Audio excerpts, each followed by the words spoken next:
Hello dear students, welcome to Polytechnic Pathshala. आज की इस वीडियो में हम लोग जो थर्मल इंजीनियरिंग के चैप्टर 3 की शुरुआत करने जा रहे हैं। आपके चैप्टर का नाम है थर्मोडायनेमिक प्रोसेस एंड गैसेज। इसके पहले मैं बता दूं, हमने बताया था कि थर्मल इंजीनियरिंग कई सारे पार्ट हैं, जिसमें आपका थर्मोडायनेमिक्स एक है, एक पावर प्लांट इंजीनियरिंग है, एक आईसी इंजन है, एक आरएसी और एक हीट ट्रांसफर है। तो यहाँ पे आप थर्मल इंजीनियरिंग के अंतर्गत क्या क्या पढ़ेंगे, यहाँ पे जो आप थर्मल इंजीनियरिंग पढ़ने जा रहे हैं इसमें क्या क्या चीजें आप पढ़ेंगे, थोड़ा सा हम डिस्कस कर लेते हैं, फिर आगे बढ़ते हैं। थर्मल इंजीनियरिंग में हम लोग यहाँ पे जो है क्या क्या पढ़ेंगे, इसमें हम लोग पढ़ेंगे थर्मोडायनेमिक्स पढ़ेंगे। क्या पढ़ेंगे? थर्मोडायनेमिक्स पढ़ेंगे। थर्मोडायनेमिक्स तो 1 से 4 तक जो आपका चैप्टर है ना, वो थर्मोडायनेमिक्स वाला। और क्या पढ़ेंगे? पावर प्लांट इंजीनियरिंग पढ़ेंगे, और आईसी इंजन भी पढ़ेंगे, आईसी इंजन भी पढ़ेंगे, और हीट ट्रांसफर भी पढ़ेंगे। ये यहाँ पे हम पढ़ लेंगे। और ये एक सब्जेक्ट और पांचवा जो है आरएसी जो है, वो हम लोग 4th सेमेस्टर में पढ़ेंगे। कब पढ़ेंगे? 4th सेम में पढ़ेंगे। 4th सेमेस्टर में आरएसी पढ़ेंगे। अब आरएसी को समझने के लिए, आरएसी जो पूरा का पूरा है ना, ये डिपेंडेंट है। ये किस पे डिपेंडेंट है? डिपेंडेंट है किस पे? थर्मोडायनेमिक्स पे। थर्मोडायनेमिक्स पे। तो थर्मोडायनेमिक्स को अच्छे से आपको आरएसी यानी 4th सेमेस्टर में जो सब्जेक्ट है उसको अच्छे से समझने के लिए आपको थर्मोडायनेमिक्स का नॉलेज होना बहुत जरूरी है। तो थर्मोडायनेमिक्स जो स्टार्टिंग से 1 से 4 तक का चैप्टर है, सेमेस्टर एग्जाम के पॉइंट ऑफ व्यू से तो इंपॉर्टेंट है ही, लेकिन ये जो है आगे आरएसी पढ़ेंगे वहां भी बहुत इंपॉर्टेंट रोल प्ले करेगा। और जहां पे भी जिस भी चैप्टर में पावर प्लांट इंजीनियरिंग में कोई साइकिल पढ़ते हैं, आप जो है आईसी इंजन में auto cycle, diesel cycle, dual cycle पढ़ेंगे, तो वहां पे भी आपका थर्मोडायनेमिक ये प्रोसेस का यूज बहुत जबरदस्त होगा। अब यहाँ पे जो मैं पढ़ा रहा हूँ चैप्टर 1 से 4 जो आपको थर्मोडायनेमिक्स पढ़ा रहा हूँ, तो हो सकता हो कि सारे टॉपिक के, मान लीजिए पहले चैप्टर में कोई टॉपिक छूट गया हो, तो वो सेकंड या थर्ड में मिलेगा। यानी कि जो आपका सिलेबस है उतना उसमें उतना बढ़िया सीक्वेंस नहीं दिया हुआ है कि उस सीक्वेंस में पढ़ाने पे चीजें गड़बड़ हो जाएंगी। इस वजह से मैं अपना सीक्वेंस बना के चल रहा हूं, तो कोई चीज आपका छूटेगा नहीं। किसी ने चैप्टर में, किसी में, चारों में मिला करके कहीं ना कहीं वो आपको देखने को मिल जाएगा। और इस हिसाब से पढ़ा रहा हूं कि आगे के जो चैप्टर्स जो थोड़ा सा आउट ऑफ सिलेबस भी कहीं कहीं जाऊंगा, क्योंकि उसका आगे यूज रहेगा। कहां पे यूज रहेगा? आगे आरएसी वगैरह पढ़ने में यूज रहेगा, आईसी इंजन पढ़ेंगे वहां पे यूज रहेगा। समझ रहे हैं ना? तो इस वजह से थोड़ा सा यहाँ पे थर्मोडायनेमिक्स वो चीजें आपको एक्स्ट्रा रहेंगी, लेकिन उसका आगे यूज रहेगा, तो वहां पे बताने पे दिक्कत होती है। इस नाते यहाँ पे एक सीक्वेंस में हम लोग लेकर के चल रहे हैं। तो अगर हम लोग बात करें, हमारा अगला टॉपिक है एंट्रापी। एंट्रापी होता क्या है? किसी सिस्टम के मॉलिक्यूल्स, जैसे कोई भी सिस्टम होता है उनमें कोई ना कोई पदार्थ होगा और उसमें मॉलिक्यूल्स होंगे, तो किसी सिस्टम के मॉलिक्यूल्स के रैंडमनेस की माप को एंट्रापी कहते हैं। कि कोई भी सिस्टम हो, उसके जो मॉलिक्यूल्स हैं उसके रैंडमनेस, रैंडमनेस मतलब होता है अनियमितता, मतलब मॉलिक्यूल जो इधर उधर मोशन करते रहते हैं ना, उसी को कहते हैं रैंडमनेस। उसी की माप को क्या कहते हैं? एंट्रापी कहते हैं। आप कहेंगे कि एंट्रापी किसी भी सिस्टम के लिए बढ़िया प्रॉपर्टी है कि खराब प्रॉपर्टी? तो खराब प्रॉपर्टी होती है। जैसे मान लीजिए कोई आपका आपका कमरा ही हो, खूब कहाँ पे किताब इधर उधर बिखरा पड़ा हो, एकदम धूल धक्कड़ हो, तो क्या कह सकते हैं? कमरे की एंट्रापी बढ़ी हुई है। बस समझ आ रहा? वही कमरा सब जगह, कहाँ पे किताब बढ़िया जगह रखा हो, बिस्तर एकदम बढ़िया से लगा हो, तो कहेंगे कमरे की एंट्रापी क्या तरीके से कम है। तो जो किसी सिस्टम के जो मॉलिक्यूल्स होते हैं उसके रैंडमनेस के मेजरमेंट को ही हम लोग क्या कहते हैं? एंट्रापी कहते हैं। देखिए हमारा यहाँ पे जो नजरिया होगा पढ़ने का ना, वो चेंज इन एंट्रापी का होगा। क्या पढ़ने का नजरिया होगा?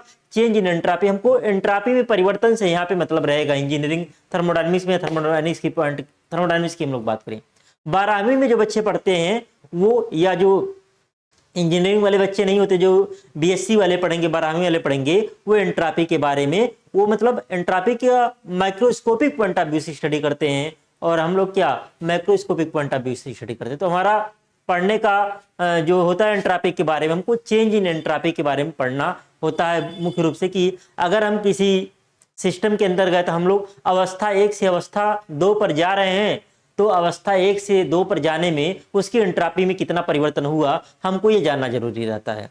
तो एंट्रापी पता लग गई, क्या हो जाता है? किसी सिस्टम के मॉलिक्यूल्स के रैंडमनेस की माप को हम लोग क्या कहते हैं? एंट्रापी कहते हैं। यदि किसी सिस्टम को हम लोग हीट देते हैं, तो उसके मॉलिक्यूल्स के का रैंडमनेस भी क्या होता? बढ़ता है। यदि किसी सिस्टम को हम लोग क्या कर देते हैं? हीट देते हैं, तो उसके मॉलिक्यूल्स का रैंडमनेस भी क्या होता है? बढ़ता है, जिससे उस सिस्टम की एंट्रापी क्या होती है? बढ़ जाती है। इसी प्रकार यदि सिस्टम से उष्मा ले ली जाए, तो उसके मॉलिक्यूल्स का रैंडमनेस क्या होगा? घटेगा तो उसकी एंट्रॉपी भी क्या होती है, घट जाती है। तो एंट्रॉपी के बारे में लिखने के लिए आएगा तो लिख सकते हैं क्या कि किसी निकाय के मॉलिक्यूल्स के रैंडमनेस की माप को एंट्रॉपी कहते हैं। यदि किसी सिस्टम को उष्मा दी जाती है तो उसके मॉलिक्यूल्स का रैंडमनेस बढ़ता है, जिससे उसकी एंट्रॉपी क्या होती है, बढ़ जाती है। इसी प्रकार यदि किसी सिस्टम से उष्मा ली जाती है, इसी प्रकार अगर किसी सिस्टम से उष्मा ली जाती है तो उसके मॉलिक्यूल्स का रैंडमनेस घटता है तथा उसकी एंट्रॉपी भी क्या होती है, घटती है। अब हम लोग अगर बात करें कि किसी प्रोसेस के दौरान एंट्रॉपी में परिवर्तन क्या होगा, किसी प्रोसेस के दौरान एंट्रॉपी में परिवर्तन क्या होगा, तो एंट्रॉपी में परिवर्तन की अगर हम लोग बात करें तो इसका फार्मूला होता है ds बराबर del Q by T. ds बराबर चेंज इन एंट्रॉपी बराबर चेंज इन मतलब हीट में क्या ट्रांसफर हो रहा है और बटे क्या, टेम्परेचर।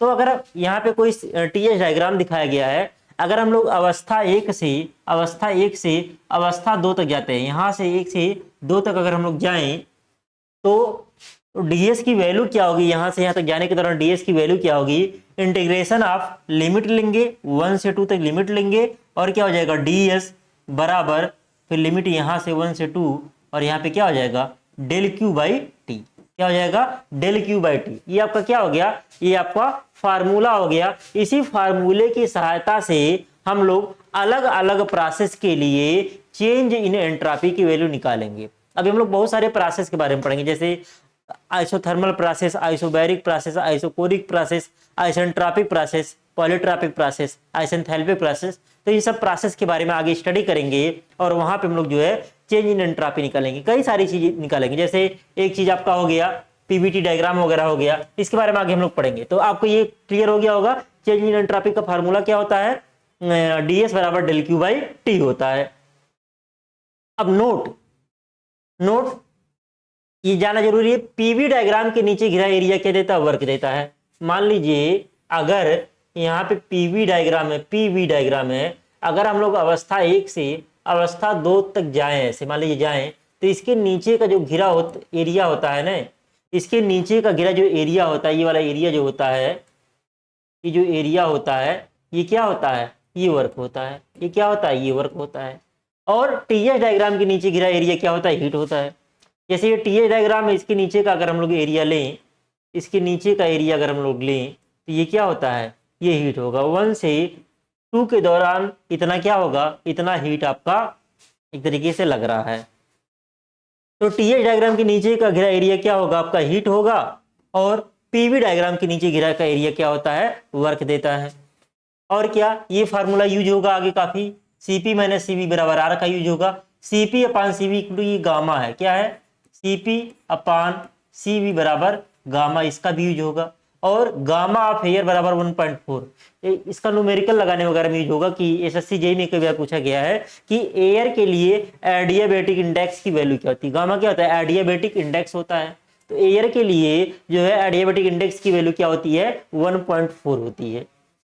अब एयर के लिए Cp और Cv की वैल्यू क्या होती है, एयर के लिए Cp का मान होता है, Cp का वैल्यू होता है आपका, Cp की वैल्यू होती है 1.005 किलो जूल पर केजी केल्विन और Cv की वैल्यू होती है 0.718 किलो जूल पर केजी केल्विन। इन सब का यूज जो है न्यूमेरिकल्स वगैरह लगाने में यूज होता है। जनरली डाटा दिया रहता है न्यूमेरिकल लगाने में, अगर न दिया हो तो आपको याद भी होना चाहिए, आपको याद भी होना चाहिए। क्लियर है। अगर जैसे एक चीज आपको आर एयर के लिए पता होना चाहिए, एयर के लिए क्या होगा 8300, एयर के लिए अगर हम बात करें 8314 भागा 29 से अगर भाग दे दें तो एयर के लिए आर की वैल्यू पता चल जाएगी। तो आर की जब वैल्यू पता चल जाएगी तो आप लोग फार्मूला जानते हैं, Cp minus Cv equal to R जानते हैं। और क्या जानते हैं, Cp by Cv equal to gamma of air, ये फार्मूला जानते हैं। और गामा ऑफ एयर की वैल्यू कितनी होती है, 1.4 होती है। तो यहाँ से चाहें तो आर की वैल्यू वहां से निकाल लेंगे, कैलकुलेट कर लेंगे। तो यहाँ पे 2 इक्वेशन है, 2 अननोन है, Cp और Cv। इसकी सहायता से आप लोग चाहें Cp और Cv की वैल्यू भी फाइंड आउट कर सकते हैं। तो एग्जाम में जनरली दिया रहता, अगर न दिया हो तो निकालने का हमने फार्मूला बता दिया कि इस फार्मूले से निकालेंगे। एक Cp minus Cv equal to R, R का वैल्यू एयर के लिए पता, आपको आर यू तो पता होना चाहिए। आर यू 8314 ये होता है किलो जूल में वैल्यू होगा, किलो जूल वाली वैल्यू होगी ये। और यहाँ से R बराबर क्या होगा, R बराबर R एयर लिखें तो क्या हो जाएगा, RU अपान क्या हो जाएगा, RU अपान यम। यम किसके लिए, एयर के लिए। यम क्या, मालिकुलर वेट है, तो 8314, और इसके लिए मालिकुलर वेट कितना होता है, 29 होता है, हमने पहले बता दिया है। तो यहाँ से आर ऑफ एयर निकाल सकते हैं। किलो जूल में लेते हैं तो 8.314 लेते हैं, जूल वाला फार्मूला लेते हैं, वैल्यू लेते हैं तो 8314 लेते हैं, तो यहाँ से निकाल सकते हैं। और Cp minus Cv equal to gamma, gamma की वैल्यू कितनी होती है 1.4, तो यहाँ से आप लोग चाहें तो निकाल सकते हैं, यहाँ से आप लोग निकाल सकते हैं Cp और Cv की वैल्यू। ये चीजें तो डायरेक्ट एसएससी जेईई में कई बार पूछा गया है, ये चीज और ये चीज, ये आपको पता होना चाहिए। यूनिवर्सल गैस कांस्टेंट की वैल्यू कितनी होती है और गामा ऑफ एयर कितना होता है, ये वैल्यू आपको डायरेक्ट पता होनी चाहिए हमेशा के लिए। अब बात करें थर्मोडायनेमिक प्रोसेसेज एंड गैसेज, मतलब गैस के लिए हम लोग कौन कौन से प्रोसेस का यहाँ पे स्टडी करेंगे, जो हमारे सिलेबस में उसकी हम लोग बात कर रहे हैं। तो यहाँ पे पहला प्रोसेस है कांस्टेंट वॉल्यूम प्रोसेस। में होगा क्या, आयतन जो होगा आपका कांस्टेंट होगा इस प्रोसेस के दौरान, या इसे हम लोग जो है आइसोकोरिक प्रोसेस या आइसो वॉल्यूमिक प्रोसेस भी कहते हैं। दूसरा कांस्टेंट प्रेशर प्रोसेस, इसमें प्रेशर कांस्टेंट होगा, इसे हम लोग आइसोबैरिक प्रोसेस भी हम लोग कहते हैं। हिंदी में भी नाम सब लिखे गए हैं, लेकिन हम इंग्लिश में ही नाम बोलेंगे, क्योंकि इंग्लिश में आगे पढ़ना आसान रहेगा, ये सब प्रोसेस वगैरह हिंदी में थोड़ा सा टिपिकल लगता है। तीसरा कांस्टेंट टेम्परेचर प्रोसेस या आइसोथर्मल प्रोसेस। चौथा आपका रिवर्सिबल एडियाबेटिक प्रोसेस या आइसेंट्रोपिक प्रोसेस। एडियाबेटिक बोल करके रिवर्सिबल एडियाबेटिक क्यों बोलते हैं, इसके बारे में हम लोग पढ़ेंगे। रिवर्सिबल एडियाबेटिक क्या होता है, इरिवर्सिबल एडियाबेटिक क्या होता है, इसके बारे में हम लोग आगे जानेंगे। अगला आपका पॉलीट्रॉपिक प्रोसेस है, फिर आपका हाइपरबोलिक प्रोसेस है, उसके बाद आपका थ्रॉटलिंग प्रोसेस या आइसेंथैल्पिक प्रोसेस। थ्रॉटलिंग प्रोसेस को हम लोग जो है आइसेंथैल्पिक प्रोसेस के नाम से भी हम लोग जानते हैं। थ्रॉटलिंग प्रोसेस को आइसेंथैल्पिक प्रोसेस के नाम से भी जानते हैं। ये हमारा इरिवर्सिबल प्रोसेस होता है आपका थ्रॉटलिंग प्रोसेस, जो कि अगर हम लोग बात करें तो। अब आगे बात करें, किसी थर्मोडायनेमिक प्रोसेस के अध्ययन के लिए निम्न समीकरणों की आवश्यकता पड़ती है। तो अभी मैं बताया था ना कि हम लोग इस चैप्टर में अलग अलग प्रोसेस के बारे में पढ़ेंगे, और उनके अंतर्गत हम लोग बहुत सारी चीजें निकालेंगे। जैसे एक तो आपका हो गया रिप्रेजेंटेशन, इसमें हम लोग क्या करेंगे, पीवी और टीएस डायग्राम बनाएंगे। हर एक प्रोसेस के लिए हम लोग पीवी डायग्राम बनाएंगे, फिर उसके लिए टीएस डायग्राम बनाएंगे। फिर Pvt relation, pressure volume temperature में क्या इक्वेशन आएगा, क्या संबंध आएगा, उस संबंध को हम लोग फाइंड आउट करेंगे। तीसरा वर्क ट्रांसफर, हम लोग पढ़ चुके हैं पीछे, वर्क ट्रांसफर का फार्मूला क्या होता है, पीडीवी। वर्क ट्रांसफर निकालेंगे उस प्रोसेस के लिए कि मान लीजिए हम लोग 1 से 2 जा रहे हैं, 1 से मान लीजिए हम लोग 1 से 2 जा रहे हैं, 1 से 2 जा रहे हैं, तो इस दौरान कितना वर्क ट्रांसफर हुआ, यही वर्क होगा। इस वर्क का हम लोग वैल्यू निकालेंगे, वर्क ट्रांसफर कितना हो रहा है इसकी वैल्यू निकालेंगे। फिर क्या निकालेंगे, change in internal energy, du बराबर mcv/dt फार्मूला पढ़ चुके हैं। फॉर एनी प्रोसेस, किसी भी प्रोसेस के लिए लागू होता है, तो चेंज इन इंटरनल एनर्जी निकालेंगे। फिर हीट ट्रांसफर, du बराबर डेल क्यू बराबर du प्लस du, इसके बारे में भी फार्मूला पढ़ चुके हैं। इस फार्मूले के साथ हम लोग हीट ट्रांसफर की वैल्यू निकालेंगे, यानी कि 1 से 2 पे जब जा रहे हैं, 1 से 2 पे जब जा रहे हैं, तो इस दौरान ये डायग्राम ये आपका है, टीएस डायग्राम 1 से 2 पे जब जा रहे हैं, तो ये आपका क्या होगा, टीएस डायग्राम पे ये क्या होगा, ये आपका हो जाएगा हीट होगा। तो ये हीट ट्रांसफर की वैल्यू क्या हो रही है। फिर चेंज इन एंथैल्पी, डीएच बराबर mcp/dt, डीएच बराबर क्या, mcp/dt फॉर एनी प्रोसेस, मतलब किसी भी प्रोसेस के लिए आपका ये फार्मूला लागू होता है, डीएच बराबर mcp/dt।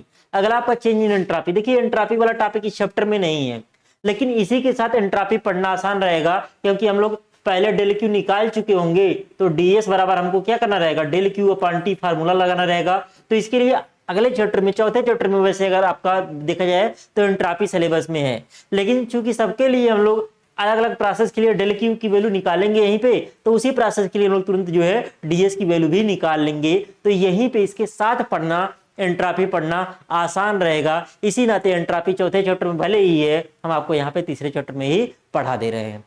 तो हर एक प्रोसेस के लिए हमको ये चीजें निकालनी रहेंगी। क्या, पहले रिप्रेजेंटेशन हो गया, पीवी और टीएस डायग्राम, फिर पीवीटी रिलेशन आपका हो गया, वर्क ट्रांसफर हो गया, चेंज इन इंटरनल एनर्जी हो गया, हीट ट्रांसफर हो गया, चेंज इन एंट्रोपी हो गया, और चेंज इन एंथैल्पी हो गया, और चेंज इन एंट्रोपी हो गया। इसी सीक्वेंस में हम लोग सारा वैल्यू निकालते हुए जाएंगे। चलिए अब हम लोग बात करें प्रोसेस की, बात करें देखिए प्रोसेस, जो सारे प्रोसेस है ना, ये आपको आगे अगर मैकेनिकल से बीटेक करते हैं, एसएससी जेई की तैयारी करते हैं, तो पूरा थर्मल समझने के लिए प्रोसेस समझना बहुत जरूरी है। थर्मोडायनेमिक्स इसी पे बेस है। आईसी इंजन में auto cycle, diesel cycle, dual cycle आपका बेस है। आपका जो हम लोग उसमें यूज करते हैं, गैस टरबाइन में जो साइकिल यूज करेंगे, वहां पे भी ये इसका यूज होगा, इसका यूज होगा, इसका यूज होगा, प्रोसेस का यूज होगा। हम लोग पावर प्लांट इंजीनियरिंग पढ़ेंगे तो वहां पे भी हम लोग पढ़ेंगे साइकिल के बारे में, वहां पे इसका यूज होगा। तो इसका बहुत ही बृहद यूज है। तो सारे प्रोसेस के बारे में आपको जानना बहुत ही जरूरी है। सेमेस्टर एग्जाम के पॉइंट ऑफ व्यू से तो इंपॉर्टेंट है ही, लेकिन आगे की पढ़ाई अगर ये चीज समझ जाएंगे तो आरएसी वगैरह एकदम हलवा लगेगा। फोर्थ सेमेस्टर का आरएसी आपको एकदम हवा लगेगा। आप एक सप्ताह में सिलेबस कंप्लीट कर लेंगे, इतना आसान लगेगा। अगर कब, जब आपको ये प्रोसेस के बारे में अच्छे से जानकारी हो तब। तो कांस्टेंट वॉल्यूम प्रोसेस या आइसोकोरिक प्रोसेस होता क्या है? ऐसा प्रोसेस जिस दौरान क्रियाकारी माध्यम का आयतन स्थिर रहता है।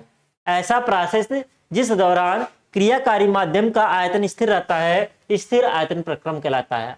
कांस्टेंट वॉल्यूम प्रोसेस का हिंदी होता है स्थिर आयतन प्रक्रम। तो ऐसा प्रोसेस जिस दौरान जो भी वर्किंग मीडियम आपका है, कोई भी जो गैस होगी, ऐसा प्रोसेस जिस दौरान क्रियाकारी माध्यम का आयतन स्थिर रहता है, उसका स्थिर आयतन प्रक्रम कहलाता है। जैसे मान लीजिए कोई सिलेंडर है, कोई सिलेंडर है, सिलेंडर की जो बॉडी हो, रिजिड बॉडी हो, वो बॉडी कैसी हो?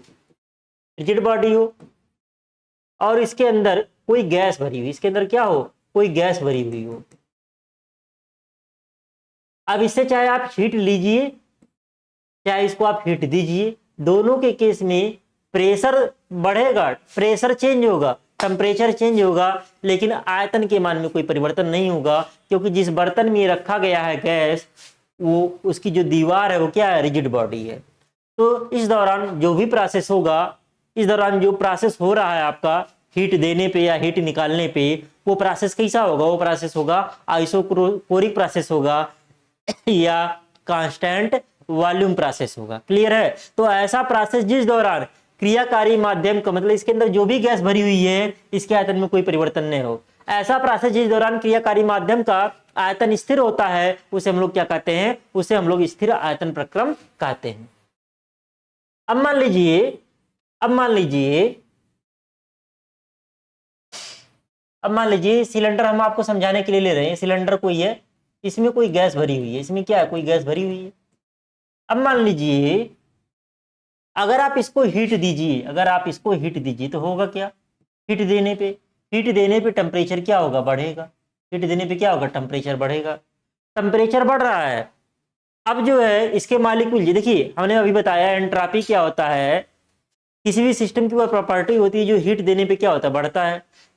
और बढ़ेगा यानी कि इसके अंदर जो मालिक्यूल्स होंगी, ये किसी सिस्टम के मॉलिक्यूल्स के रैंडमनेस की माप को ही हम लोग क्या कहते हैं? एंट्रोपी कहते हैं। यानी कि अगर इसको हीट देंगे तो इसकी जो सिस्टम है, इसके अंदर जो गैस है, उसके मॉलिक्यूल्स की रैंडमनेस क्या होगी? बढ़ेगी। ये रैंडमनेस बढ़ेगा तो क्या होगा? ये सिलेंडर की दीवार पे प्रेशर की वैल्यू भी बढ़ेगी। प्रेशर भी क्या होगा? ऑटोमेटिक एक तरीके से आपका बढ़ेगा। तो टेम्परेचर बढ़ रहा, चूंकि आयतन बढ़ नहीं रहा है, आयतन कांस्टेंट है, तो आपका प्रेशर भी क्या होगा? बढ़ेगा।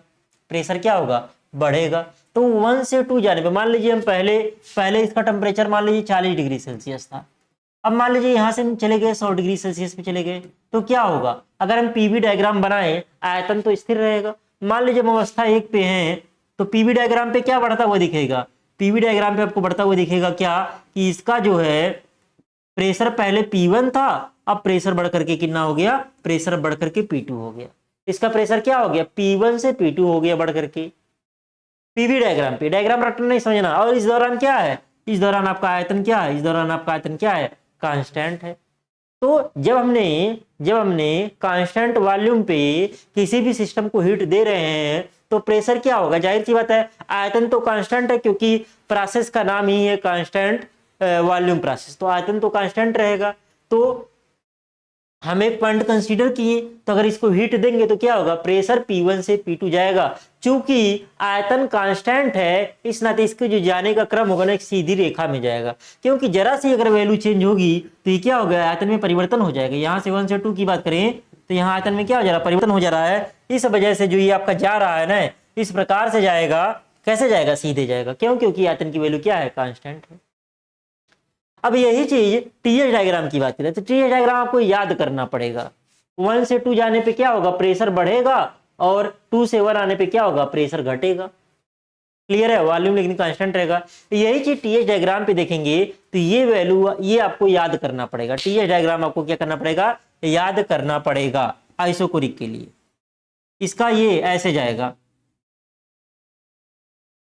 ऐसे जाएगा, ये आपका 1 हो गया, ये आपका 2 हो गया। 1 से 2 जाने पे ऐसे, जब हम इसमें 1 से 2 जाएंगे ये आपको याद करना पड़ेगा कि आइसोकोरिक के लिए आपका टीएच डायग्राम कैसा होता है, ये चीज आपको याद करनी पड़ेगी, ये चीज आपको याद करनी पड़ेगी। वैसे में पीवी और टीएच डायग्राम सबका कंबाइन एक ही ग्राफ पे भी बाद में पढ़ेंगे। तो ये आपका क्या हो गया, टीएस हो गया। तो 1 से 2 जाने पे क्या होगा, जाहिर सी बात है ये हम इधर की ओर बढ़ाए क्यों, क्योंकि हमको पता है कि 1 से 2 जाने पे क्या हो रहा है, हमें हीट दे रहे हैं, हीट देने पे 1 से 2 जा रहे हैं। तो हमको पता है कि 1 से 2 जब हम जा रहे हैं तो क्या हो रहा है, 1 से हीट देने पे जा रहे हैं, तो ये हीट देंगे तो क्या होगा, मॉलिक्यूल्स की रैंडमनेस तो बढ़ेगी। यानी कि जब हम लोग 1 से 2 जाएंगे तो एंट्रोपी तो बढ़ेगी ही बढ़ेगी, और टेम्परेचर भी क्या होगा, बढ़ेगा। तो इस प्रकार से जाएंगे, यानी कि न तो सीधे जाएंगे न तो हॉरिजॉन्टल जाएंगे, क्योंकि सीधे जाएंगे तो एंट्रोपी कांस्टेंट होगी, हॉरिजॉन्टल जाएंगे तो टेम्परेचर कांस्टेंट होगा। यानी कि न तो सीधे जाएंगे न तो हॉरिजॉन्टल जाएंगे न वर्टिकल जाएंगे, ऐसे बीच में जाएंगे। तो ये कर्व बनाते हुए जाते हैं, क्या बनाते हुए जाते हैं, कर्व बनाते हुए जाते हैं। ये क्या करेंगे, कर्व बनाते हुए जाते हैं। अभी इसका इक्वेशन जो हम लोग डिराइव करेंगे अलग अलग के लिए, तो इसका अलग अलग इक्वेशन आता है, ये कर्व कैसा है, और आएंगे तो वापस लौटते हुए इस रास्ते से आ जाएंगे। तो 1 से 2 ये ऐसे याद रख लीजिएगा। अभी और भी इसी तरीके से और भी प्रोसेस के लिए ऐसे ही आपको डायग्राम मिलेगा, लेकिन स्लोप में अंतर होता है। जैसे आइसोथर्मल की हम लोग बात करेंगे और जो है आइसेंट्रोपिक की बात करेंगे, वहां पे कुछ चीजें से मिलेंगी, पीवी डायग्राम का एक जैसा कुछ देखने को मिलेगा। यहाँ पे आपको ये चीज देखने को मिल रही है, तो इसमें घबराना बिल्कुल भी नहीं। आगे स्लोप वगैरह के बारे में जानेंगे, तो सिंपली जानिए कांस्टेंट वॉल्यूम प्रोसेस पता चल गया होगा क्या होता है। ऐसा प्रोसेस जिस दौरान क्रियाकारी माध्यम का आयतन स्थिर रहता है उसे स्थिर आयतन प्रक्रम कहते हैं।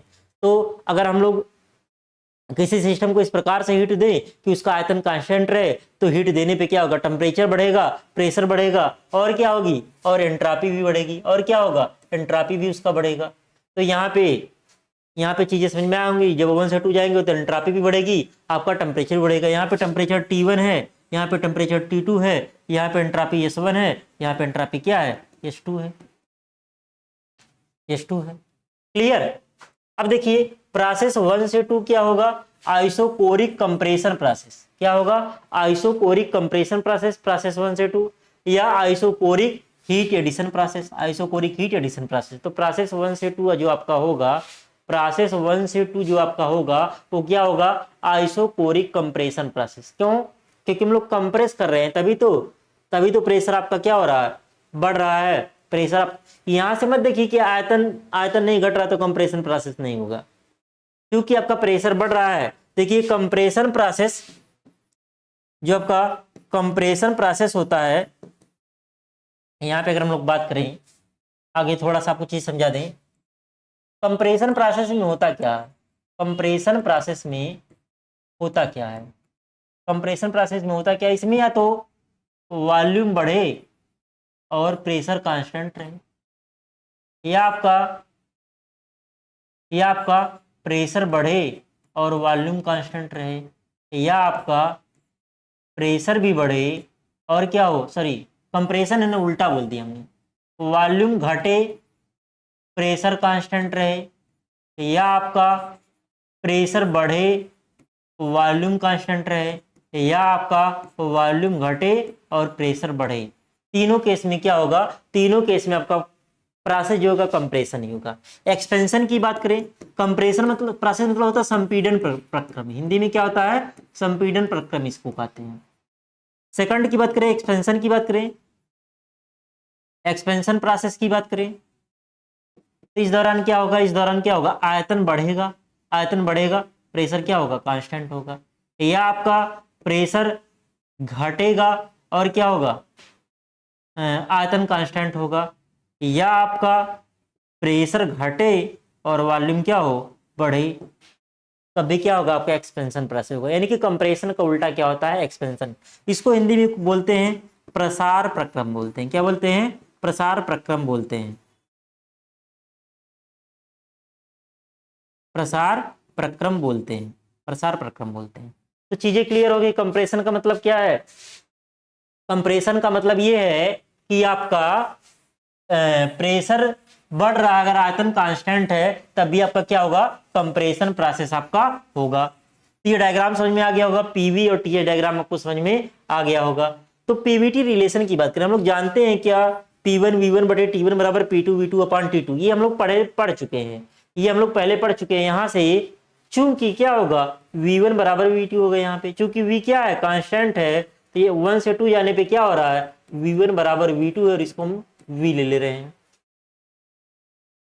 तो ये एक तरीके से V1 जो V2 के बराबर होगा, तो इससे क्या हो जाएगा, कैंसिल हो जाएगा V1 V2, तो बचेगा क्या, P1 बटे T1 बराबर P2 बटे T2।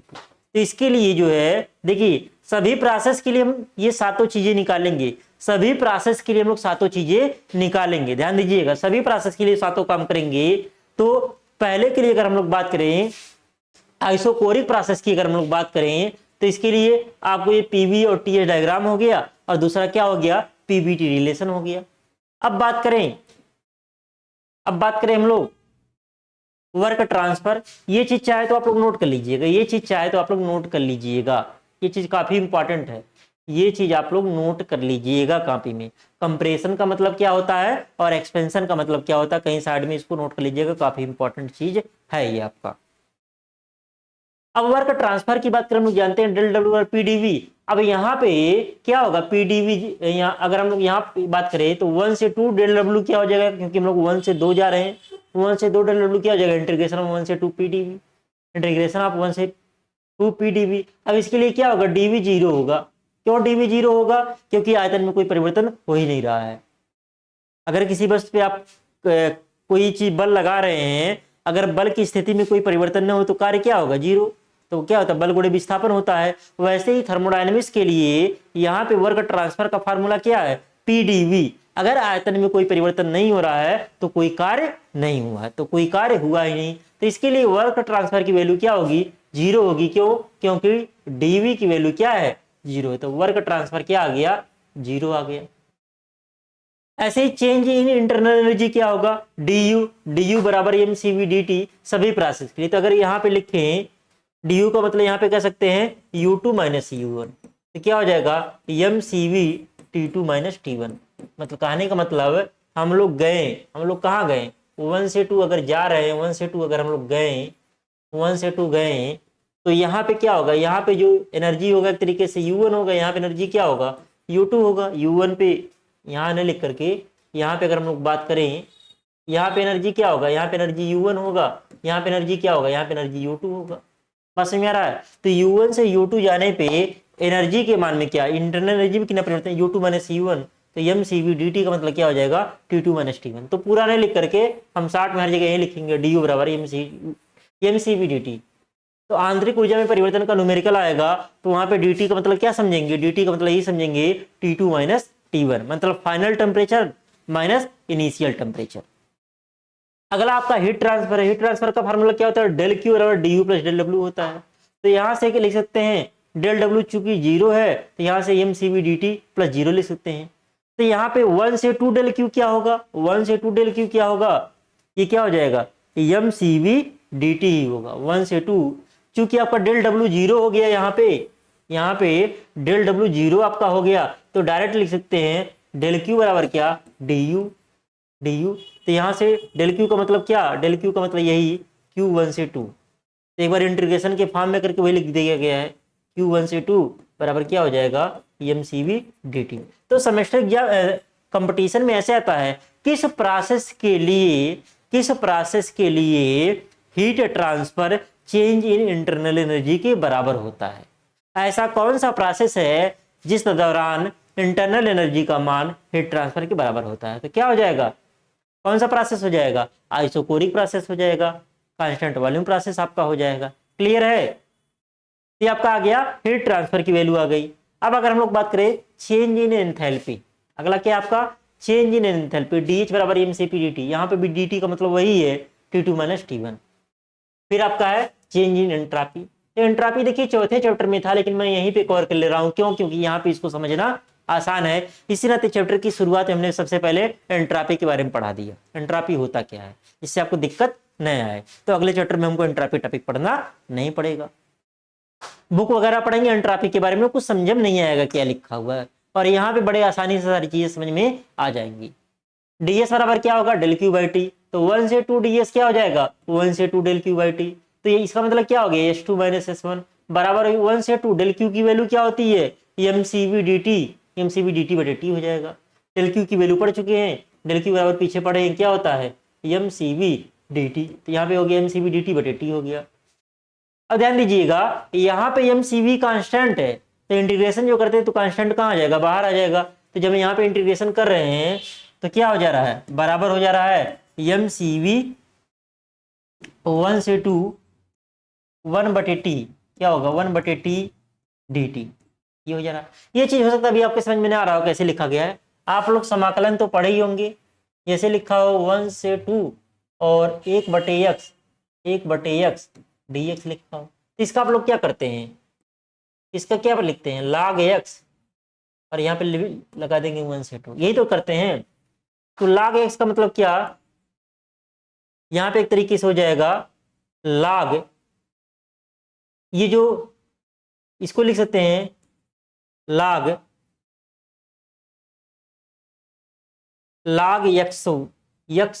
x2 माइनस क्या लिख सकते हैं log x1 लिख सकते हैं, क्या लिख सकते हैं log x2 minus log x1, क्योंकि लिमिट लगा हुआ है x2 माइनस x1। तो यहाँ से क्या लिख सकते हैं, यहाँ से लिख सकते हैं log x2 बटे x1, क्या लिख सकते हैं x2 बटे x1, ऐसे लिखते हैं। तो ऐसे ही क्या है, ये आपका यहाँ पे क्या आया है, यहाँ पे आया है 1 बटे टी और dt के सापेक्ष समाकलन करना है। तो इसका क्या देखिए, एक दो चीज, एक log होता है बेस 10 होता है, log बेस 10 होता है, एक होता है log बेस e होता है। log बेस e को बोलते हैं नेचुरल लॉग, क्या बोलते हैं नेचुरल लॉग।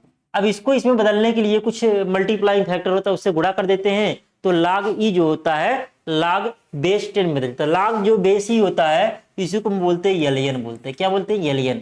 तो LN का मतलब क्या है log बेस e। आपका जो कैलकुलेटर होता है ना, कैलकुलेटर में देखेंगे कि LN बना होता है और एक log बना होता है। कैलकुलेटर आप देखेंगे ना, एक log लिखा होता है और एक LN लिखा होता है। log जो लिखा है इसके लिए बेस क्या है, इसके लिए बेस 10 है, और जो LN लिखा हुआ है इसके लिए बेस क्या है, इसके लिए बेस e होता है, इसके लिए बेस क्या होता है e होता है। तो LN का मतलब समझ गए, LN का मतलब log ही है, LN का मतलब यहाँ पे क्या है log ही है। तो log बेस e ने लिख करके उसका शॉर्ट फॉर्म लिख दिया गया है क्या LN।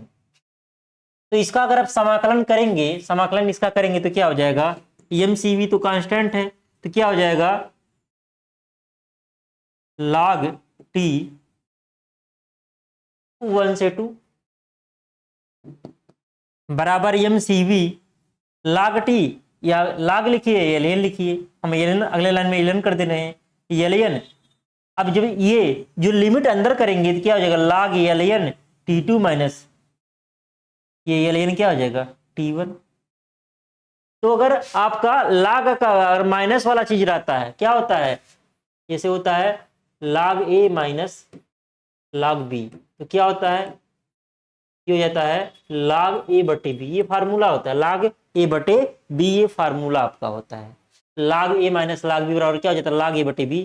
तो उसी प्रकार से ये क्या हो जाएगा mcv और क्या हो जाएगा LN t2 अपान t1, क्या हो जाएगा mcv LN t2 अपान t1। क्लियर है, एक बार फिर से समझ लीजिए, एक बार फिर से समझ लीजिए, यहाँ पे ये लाइन तक समझ में आ रही होगी, s2 माइनस s1 बराबर ये क्या हो गया है mcv dt अपान t, यहाँ लिमिट 1 से 2, तो mcv कांस्टेंट बाहर आ गया, यहाँ पे 1 बटे t 1 से 2 dt।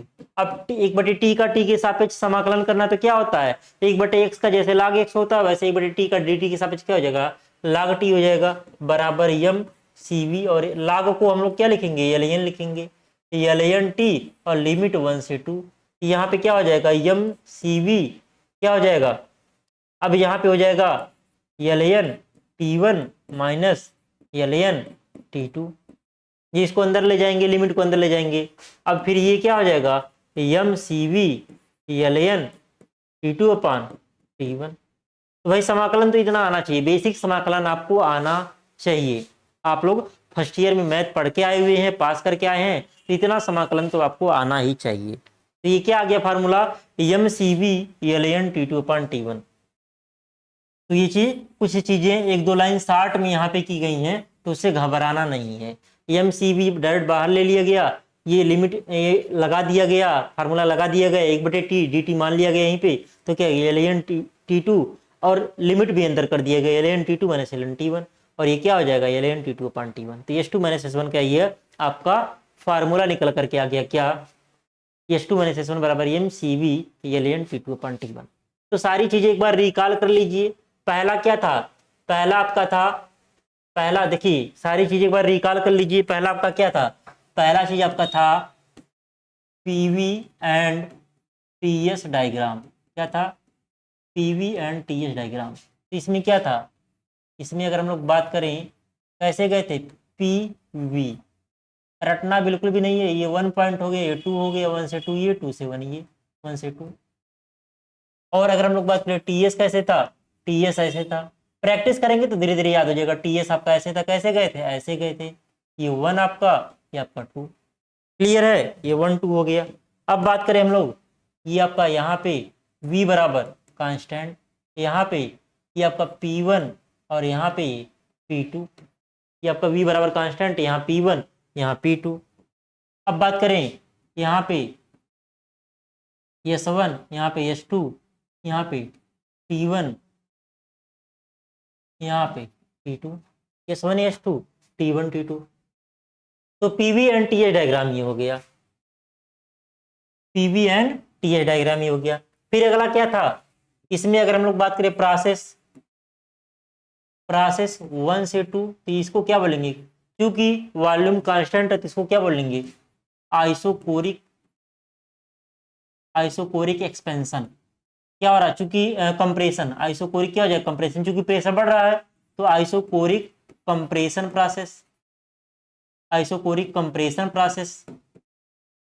आर इसी को क्या बोलते सकते हैं, आइसोकोरिक, क्योंकि हीट ऐड कर रहे हैं, हीट एडिशन प्रोसेस भी बोल सकते हैं,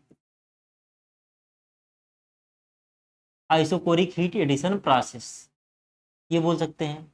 अगर हम लोग बात करें प्रोसेस 2 से 1 की बात करें अगर हम लोग, तो इसको क्या बोल सकते हैं,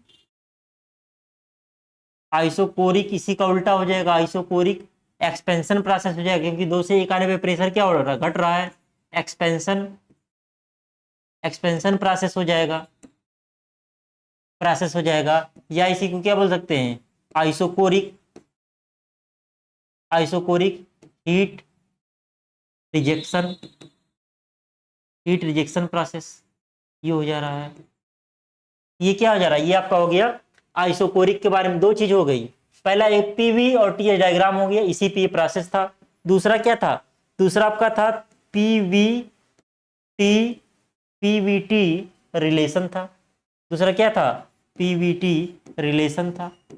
पीवीटी रिलेशन की अगर हम लोग बात करें तो यहाँ पे क्या हो जाएगा, P1 V1 बटे T1 बराबर P2 V2 बटे T2 से। अब यहाँ पे क्या हम लोग जानते हैं कि V1 बराबर V2 है, यहाँ पे V1 बराबर क्या है, V2 है। चूंकि V1 बराबर V2 है इसलिए क्या हो जाएगा, P1 बटे T1 बराबर P2 बटे T2। ये आपका निकल गया, दूसरा चीज हो गया, दूसरा चीज आपका हो गया।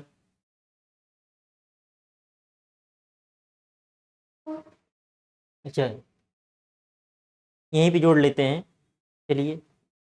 दूसरा, तीसरा चीज हो गया आपका वर्क ट्रांसफर। तीसरा क्या हो गया, वर्क ट्रांसफर। फिर से एक बार देख लीजिएगा सब लोग, एक बार फिर से देख लीजिएगा, वर्क ट्रांसफर क्या होता है, डेल डब्ल्यू बराबर पी डी वी। तो 1 से 2 डेल डब्ल्यू बराबर 1 से 2 पी डी वी। तो यहाँ से क्या लिख सकते हैं, W1 से 2, W1 से 2, ये क्या होगा, ये हो जाएगा P, और 1 से 2, यहाँ पे डी वी बच रहा है, चाहे तो 1 लिख सकते हैं।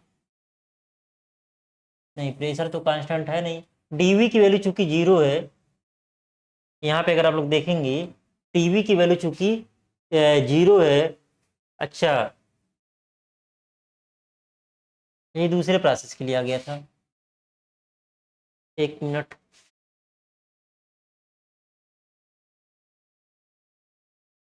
ये आपका है डीवी की वैल्यू चूंकि 0 है, डीवी की वैल्यू 0 है, तो आपका क्या हो जाएगा, ये 0 हो जाएगा।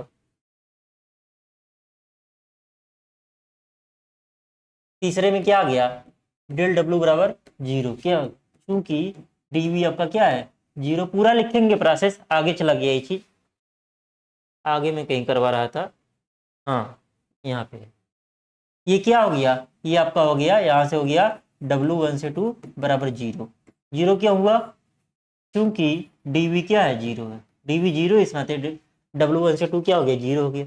चौथा, change in internal energy, sequence यही रखेंगे, सीक्वेंस यही रखेंगे एनर्जी, ये क्या हो जाएगा du बराबर mcv dt, ये आपका हो गया।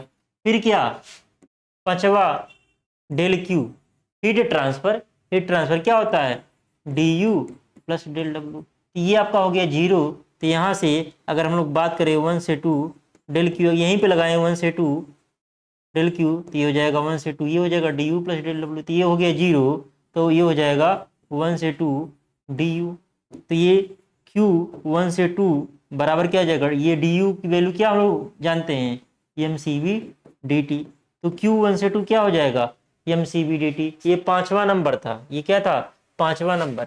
छठवां नंबर क्या था, छठवां नंबर था change in enthalpy, change in enthalpy,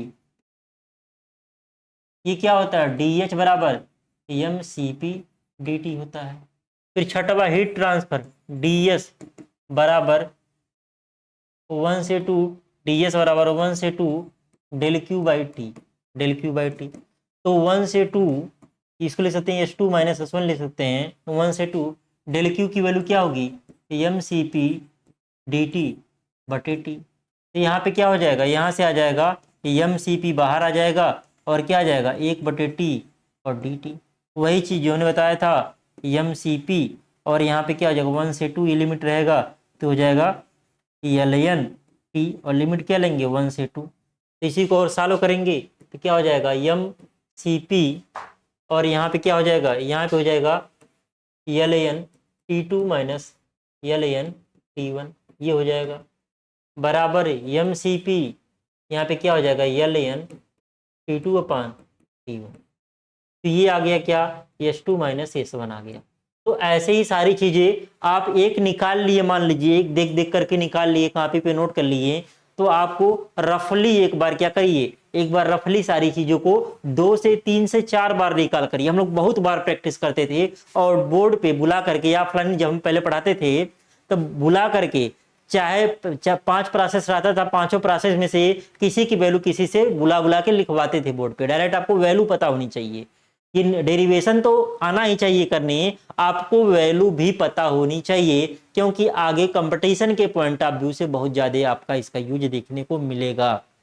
और दूसरा चीज, इसका यूज हम लोग न्यूमेरिकल लगाए, ये फार्मूला है, इसका यूज न्यूमेरिकल लगाने में करेंगे।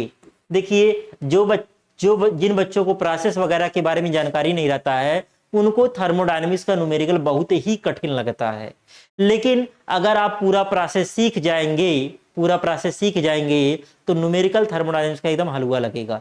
कोई भी न्यूमेरिकल आएगा एग्जाम में, आप न्यूमेरिकल लगाना ही चाहेंगे, न्यूमेरिकल बहुत ही आसान लगेगा। तो इस वजह से प्रोसेस के बारे में अच्छे से जानना और सीखना जरूरी है। सातवां चीज था, छठवां ये था, सातवां चीज था। तो प्रत्येक प्रोसेस के बारे में 7 चीजें हैं, प्रत्येक प्रोसेस के बारे में 7 चीजें हैं, सातों चीजें आपको जाननी जरूरी है। तभी हमने एक प्रोसेस पढ़ा, आइसोक्रोनिक प्रोसेस पढ़ा, पहले मैंने तो जो आपका टाइपिंग वाला था उसको बता दिया, फिर कैसे निकला है मैंने इंडिविजुअली एक बार आपको रिकॉल करा दिया। तो आप लोग जो है इस तरीके से एक बार देख करके उसको नोट्स बना करके फिर रफली उसको प्रैक्टिस करिएगा, आगे बहुत ज्यादा यूज होगा। मतलब आगे बहुत ज़्यादा यूज होगा, आरएसी में भी यूज होगा, यहाँ सेमेस्टर क्लास में तो यूज ही होगा, एसएससी जेईई वगैरह प्रिपरेशन करेंगे वहाँ यूज होगा। और अगर आप बीटेक करने जाते हैं थर्मोडायनेमिक्स आपको हलवा लगेगा। अगर यहाँ पे आप इतने अगर पूरा प्रोसेस इन्हीं सब का यूज बीटेक में भी पूरा है, अगर इसको आप यहाँ से अच्छे से पढ़ के जाएंगे तो वहाँ पे थर्मोडायनेमिक्स बहुत आसान लगेगा। नहीं तो थर्मोडायनेमिक्स जो है अपने आप में बहुत कठिन सब्जेक्ट माना जाता है। आप बीटेक में थर्मोडायनेमिक्स की अलग एक सब्जेक्ट अलग एक बुक ही पढ़ेंगे। बहुत स्टेट में थर्मोडायनेमिक्स एज ए सब्जेक्ट पढ़ाया जाता है। यहाँ जो आपका चैप्टर दिया हुआ है ना, बहुत स्टेट में एज ए सब्जेक्ट पढ़ाया जाता है, तो बहुत ही इंपॉर्टेंट आपका है। क्लियर है? तो बाकी इसके बाद वाला जो टॉपिक है हम लोग जो है नेक्स्ट वीडियो से कवर करेंगे। धन्यवाद।